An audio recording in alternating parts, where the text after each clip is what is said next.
ማለት እኔ ኃይሉ ጸጋዬ ብዙ የበርካታ ሬዲዮ ድራማ፣ የመድረክ ድራማ፣ የቴሌቪዥን ድራማ ደራሲ ነኝ።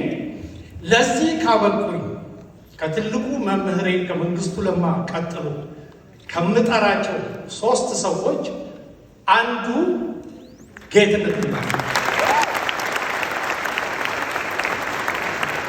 ጌትነት በወጣትነቴ ግጥም መጻፍ እንዴት እንዳለብኝ ያስተምሩ 3 ዓመት ብቻ ነው የኔ ሲኒየርነቱ እና እነሆ ጌትነት እዚህ ፊት የቆመው ኃይሉ ጸጋዬ ያንተ በረከት ያረፈበት ነውና ምስጋናዬን ተቀበል። ሌላው ብዙ ነገር ተብሏል እና ቤነኪያ ብዙ ነገር ስላሉ አልጨምርም። ዶስቶየቭስኪ የሚባል ደራሲ አለ አሜሪካ ራሽያ። ቶልስቶይ የሚባል ሌላ ትልቅ ደራሲ አለ። ሁልጊዜ ክርክር አለ። ማን ነው የዓለም ቁጥር 1 ኖቨሊስት ሲባል አንዳንዶቹ ዶስቶየቭስኪ ይላሉ፣ አንዳንዶቹ ቶልስቶይ ይላሉ። ያም ሆነ ወደ ራሽያ ነው የሚሄደው።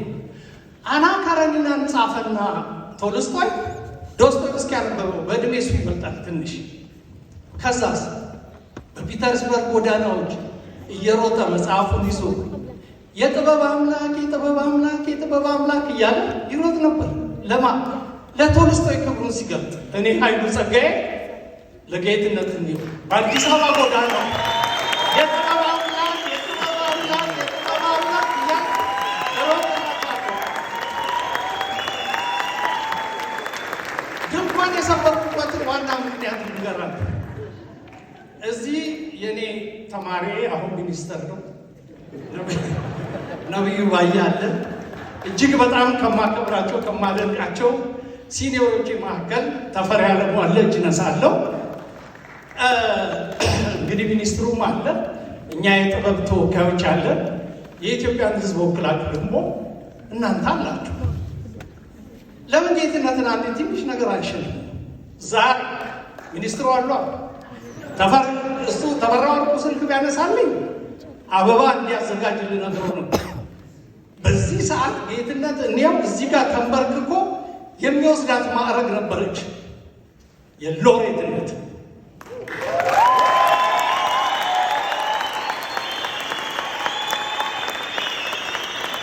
እኛ የኢትዮጵያ ህዝቦች የጥበብ ተወካዮችና ህዝቦች ከሰጠነው ማን ሊወስድበት ይችላል? ስለዚህ ማን ነው ጌትነት ነው ሎሬት?